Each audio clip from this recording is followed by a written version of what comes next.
Shalom semuanya. Jadi di sini saya Faisal Juvan Kajuarsatan dari kelas 12.5. Di sini saya akan menyampaikan mengenai masa depan sungguh ada. Saya sedang berkhotbah dengan tema yang tadi sudah saya sebutkan, yaitu masa depan sungguh ada.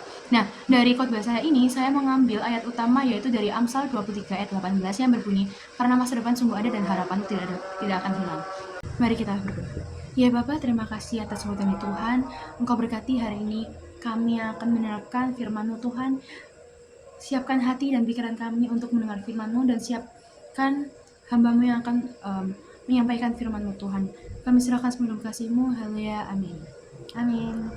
Nah, setiap kita itu pasti pernah namanya takut ataupun khawatir akan masa depan.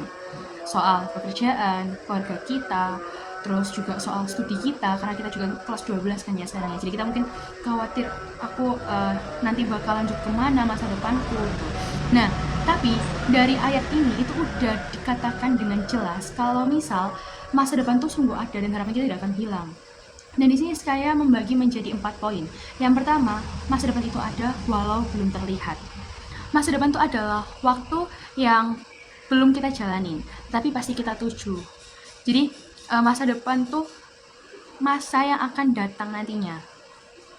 Dan kita tuh nggak bisa melihat masa depan itu dengan jelas. Kita sering hanya melihat hari ini, terus masalah hari ini, tekanan hari ini, ataupun kita cuma bisa lihat ke belakang. Nah, Tuhan itu bisa melihat seluruh cerita hidup kita. Kadang mungkin kita merasa kalau misal hidup kita tuh berhenti di satu titik, tapi Tuhan tuh berkata tidak, cerita kita tuh belum selesai, atau tugas kita di dunia itu belum selesai. Nah, yang kedua, kita tuh belajar dari Yusuf. Nah, di sini tokoh yang saya ambil juga itu adalah Yusuf. Kalau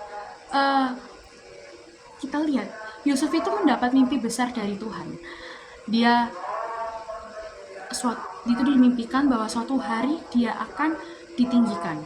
Nah, itu seperti gambaran masa depan yang Tuhan tunjukkan. Dan tetapi setelah mimpi itu apa yang terjadi?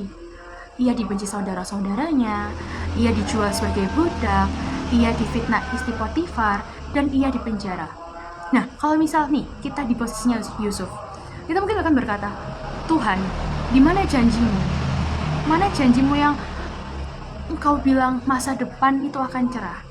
Tetapi kenapa hidupku seperti ini? Mungkin kita akan seperti itu kalau misalnya kita di posisi si Yusuf. Nah, tapi justru situ adalah pelajarannya, teman-teman. Yusuf tuh nggak melihat masa depan yang Tuhan siapkan. Ia tuh hanya melihat penderitaan yang saat itu. Namun Tuhan, tetap bekerja di balik layar tanpa kita tahu. Seperti lagu yang kalau misalnya teman-teman tahu, Waymaker, di bagian bridge-nya itu dikatakan kayak, even when I don't see it, you working. Even when I don't feel it, you working. You never stop working. You never stop working. Nah, dari lirik lagu itu aja kita tahu kalau misal walaupun kita nggak melihat Tuhan bekerja, kita nggak melihat Tuhan bekerja, Tuhan tuh nggak akan berhenti bekerja untuk hidup kita. Dan penjara itu bukan akhir dari hidup Yusuf. Itu hanya bagian dari proses. Sama seperti kita. Mungkin kalau misal kita merasa kok hidupku gini-gini aja, itu bukanlah akhir dari hidup kita, teman-teman, tapi itu adalah proses hidup kita. Nah, mimpi yang dulu terlihat mustahil itu akhirnya digenapi. Mimpi kita yang mungkin kita mikir kayaknya nggak bakal bisa deh, itu kalau misal sesuai rencana Tuhan, itu pasti kita akan mendapat mimpi itu. Karena masa depan itu sungguh ada, meskipun prosesnya menyakitkan atau prosesnya tuh membuat kita kadang tuh nggak sabar untuk mendapatkan janji Tuhan itu tadi. Dan proses tidak membatalkan janji. Banyak yang ketiga, proses tidak membatalkan janji. Banyak orang yang menyerah di tengah-tengah proses. Dan ketika doa belum dijawab, ketika usaha belum berhasil, ketika keadaan terasa tidak adil, Yusuf punya banyak alasan untuk pahit. Tetapi Alkitab mencatat satu kalimat yang berulang. Tuhan menyertai Yusuf, bahkan di penjara, Tuhan tetap menyertainya. Itu artinya, kalau Tuhan menyertai kita hari ini, maka masa depan kita akan tetap aman.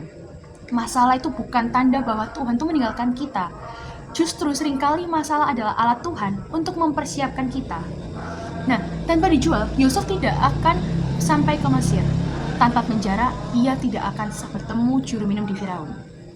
Tanpa proses panjang itu, ia tidak akan siap menjadi pemimpin. Dan poin yang keempat itu adalah harapan tidak akan hilang. Amsal 23 ayat 18 berkata, harapan kita tidak akan hilang. Nah, bukan karena kita kuat, tapi karena Tuhan itu setia. Mungkin hari ini kita merasa seperti Yusuf di sumur. Mungkin ada yang merasa seperti Yusuf di penjara, tapi ingat, sumur dan penjara itu bukan tujuan akhir. Itu hanya bagian dari proses hidup kita. Selama kita tetap setia, tetap hidup benar, tetap percaya kepada Tuhan, masa depan yang Tuhan setiapkan itu akan tetap ada. Nah, satu hal yang Tuhan janjikan pada kita, itu Tuhan tuh nggak bakal mengingkari janjinya, tapi dia akan menepati janjinya. Dan kita tahu sebagai manusia yang percaya kepadanya, kita jangan berhenti percaya hanya karena hari terasa berat. Pegang firman-Nya, masa depan sungguh ada dan harapan kita tidak akan hilang. Kita harus tetap setia, tetap percaya, dan Tuhan sedang menulis bagian cerita yang indah dalam hidup kita. So, kita harus menunggu janji Tuhan itu. Mari kita berdoa. Ya Bapak, terima kasih atas berkat Tuhan, sehingga kami pada hari ini bisa mendengarkan firman-Mu Tuhan. Kau berkati agar kiranya firman kami ini bisa menjadi rema bagi kami, sehingga kami juga tidak akan takut dengan masa depan, tapi kami yakin percaya bahwa Engkau memiliki rancangan yang indah yang tidak akan membawa kami ke dalam jalan yang menyesatkan Tuhan, tapi kami yakin percaya bahwa rancangan-Mu indah bagi kami Tuhan. Terima kasih Tuhan Yesus, terima kasih. Kami sudah berdoa dan bersyukur. Haleluya, amin. Terima kasih, God bless.